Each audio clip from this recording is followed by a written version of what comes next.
میرے بھائیوں، آپ کو معلوم نہیں ہماری اس بے توجہی کی وجہ سے ہمارے بڑے بڑے علماء کرام کہاں جاتے؟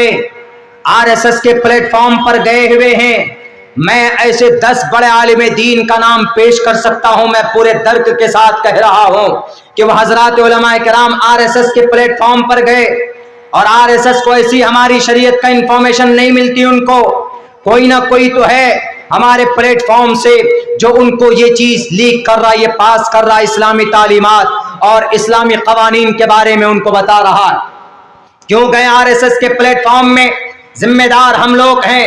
کیسے ذمہ دار ہیں ہم لوگ؟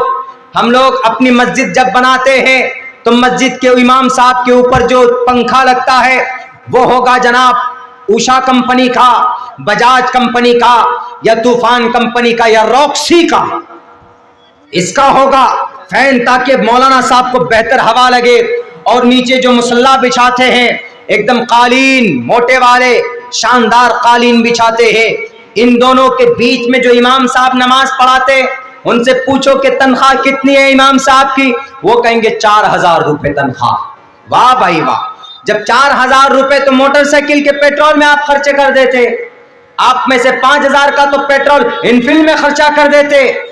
جب سے ہم لوگوں نے ایسا مزاج بنایا ہے کہ نہیں 5000 6000 تنخواہ ہونی چاہیے علماء کرام کی، مسجد مدرسوں میں پڑھانے والوں کی، نہیں، بہتر سے بہتر تنخواہ دیجیے۔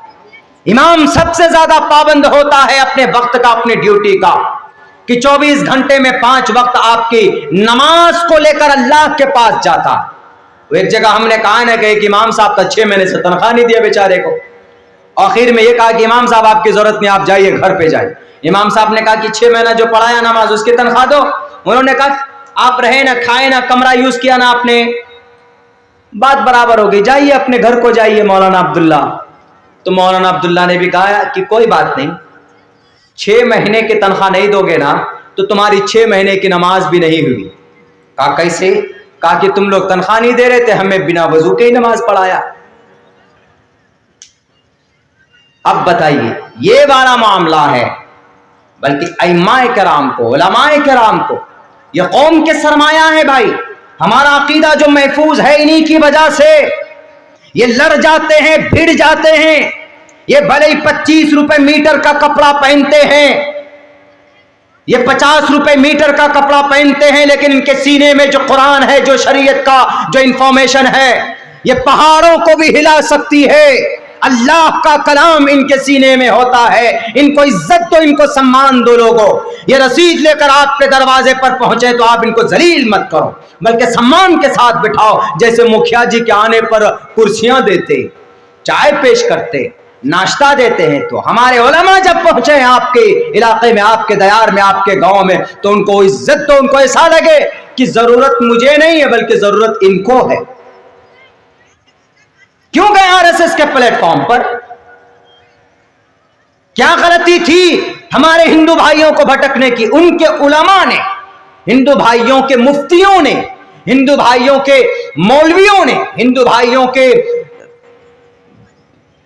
مہاراجاؤں نے ان کی کتابیں نہیں بتائی پڑھ کر۔ ہمارے علماء اگر بتانے لگ جائیں، ہمارے علماء عقیدے کو چھپانے لگ جائیں، ہمارے علماء مسائل کو چھپانے اگر لگ جائیں، تو بتائیے اگلے 50 سال کے اندر بدعقیدگی، بدعت، خرافات پیدا ہوگا کہ نہیں ہوگا؟ 50 سال میں جنریشن پتہ نہیں کہاں چلی جائے گی، آپ کو پتہ بھی نہیں چلے۔ مغرب کی نماز میں 3 رکعت پڑھتے ہیں، وہ دماغ لڑائے گا کہ ارے عصر میں 4 رکعت ہے اور عشاء میں 4 رکعت فرض ہے، یہ مغرب میں 3 ہی کیوں ہے؟ اوہو، کچھ نہ کچھ گڑبڑی ہوئی ہے۔ اسی لیے ایسا کرو کہ عصر میں بھی 4 اور عشاء میں بھی 4، دونوں میں 4 رکعت فرض ہے، تو مغرب میں بھی 1 بڑھا کر پورا کر دو، وہ دونوں کے مقابلے میں کر دو۔ بظاہر کیا لگ رہا ہے کہ نہیں کوئی گناہ تھوڑے نہ کیا ہے، 1 رکعت کا اضافہ کیا ہے، نماز ہی تو پڑھ رہا ہے نا، رشوت تو نہیں لے رہا ہے، یا غلط تو نہیں کر رہا، زنا تو نہیں کر رہا، شراب تو نہیں پی رہا ہے نا، کام تو اچھا کیا ہے۔ لیکن میرے بھائیوں پھر کیا ہوگا؟ وہ تو سمجھے گا کہ بہت اچھا کام کیے، ہم بھی 1 رکعت کا اضافہ کر دیے، ہمارا نام ودوانوں میں اب آ جائے گا کچھ دنوں کے بعد، ایسا سوچے گا وہ۔ لیکن مرنے کے بعد جو اس کی ٹھکائی ہوگی وہ اندازہ بھی نہیں کر سکتا، بندر کی طرح مار مار کر لال کر دیا جائے گا۔ کہ صدیوں سے محمد الرسول اللہ نے جو پیغام دیا 3 رکعت پڑھ کے آ رہے تھے تمہارے باپ دادا، تم کو پتا نہیں؟ لیکن نہیں کر سکتا کوئی، کیوں؟ ہمارے علماء پیچھے کھڑے۔ ان العلماء ورثۃ الانبیاء، اقرا کی تعریف بتاتے ہیں۔ مدرسہ آپ کے گاؤں میں ہے تو آپ خوش نصیب ہیں، مکتب آپ کے گاؤں میں ہے تو آپ نصیب والے ہیں۔ آپ کے مدرسے میں، آپ کے گاؤں کے مدرسے میں بچے پڑھتے ہیں تو مہمانان رسول ہیں، وہ ان کو سمان کیجئے، ان کو اچھا کھانا کھانے کی دعوت کیجئے۔ علماء کو ایسا محسوس ہونے نہ دیجئے کہ بھئی وہ ذلیل ہو رہے ہیں۔ ابھی ایک پروگرام میں ہم گجرات گئے، میرے بھائیوں، جو انہوں نے ہم کو تحفہ اور نذرانہ پیش کیا، جو انہوں نے ہم کو ہدیے تحائف دیے، میں امید نہیں کر سکتا تھا۔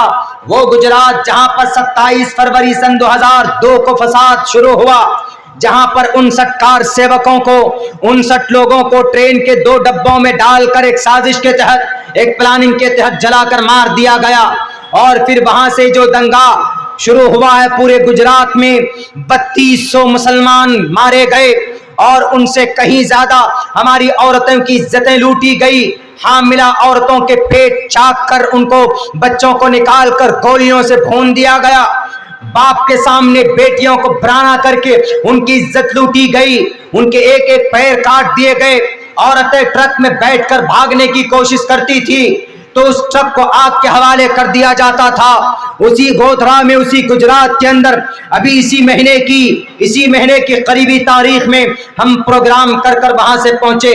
میرے بھائیو، آپ کو یقین نہیں ہوگا، آپ کو وشواس نہیں ہوگا، 22 تاریخ کو پروگرام تھا، ان کو ایسا لگ رہا تھا کہ میں عبداللہ سالم کوئی انسان نہیں ہوں، میں شاید ان کے بیچ میں کوئی فرشتہ آ گیا ہوں، میں ان کے بیچ میں شاید کوئی ایک قوم میں جو محبت ہوتی ہے اپنے سردار میں شاید ان کا سردار بن کر آ گیا ہوں۔ وہ پیاس، وہ محبت، وہ شان و شوکت، وہ عزت وہ لوگ دیتے، شاید یہی وجہ ہے کہ گجرات کی دھرتی پر سب سے زیادہ اللہ تبارک و تعالیٰ نے رحمتوں کی بارش کی ہے۔ پورے بھارت کے اندر تقریباً جتنے بھی مدارس چلتے ہیں، گجرات کا ایک بہت بڑا چندہ آتا ہے، وہاں کے احمد آباد سے، وہاں کے بڑے بڑے شہروں سے، پورے ہمارے خصوصاً سیمانچل کے اندر کئی اداروں کے اندر پہنچتا، اور مسلمان اچھی حالت میں ہیں کیونکہ علماء کو سمان دیتے ہیں، علماء کو عزت دیتے ہیں۔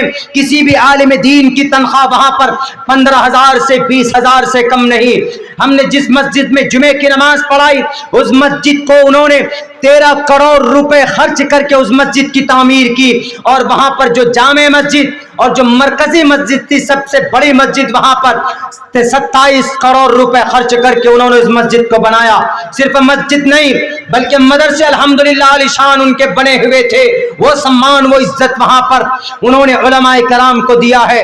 آپ اگر نہیں دیں گے اپنے علماء کو عزت و سمان تو آپ کا عقیدہ سب سے پہلے چلا جائے گا، اور آپ کی اس عقیدے کی حفاظت کون کرتا ہے؟ یہ علماء کرام کرتے ہیں، جو اقراء کی تعلیم کو اپنے مدرسوں میں بیٹھ کر عام کرتے۔